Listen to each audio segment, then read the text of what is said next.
विचारतोय निर्माण करणारा आणि विघ्नाचा नाश करणारा आद्यविनायक. अरे या विश्वाचा महान भगवंत तू आहेस.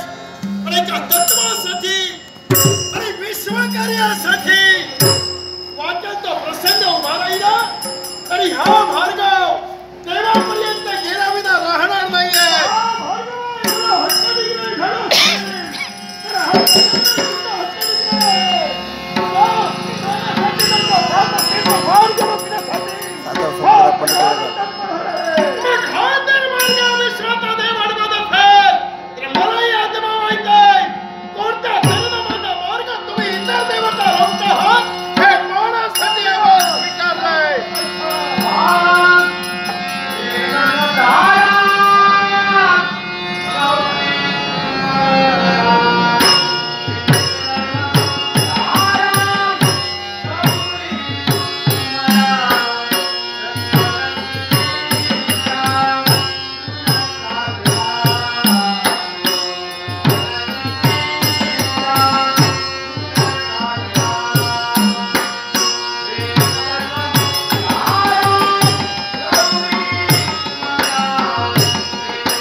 देवाची भक्ती केली पण माझ्याशी धम्म करण्याचा प्रयत्न केला.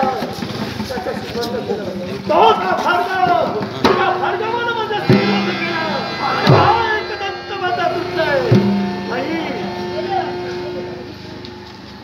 भार्गवाने तुझ्यावर शस्त्राचा आघात केला आणि माझा प्रिय बाळ आज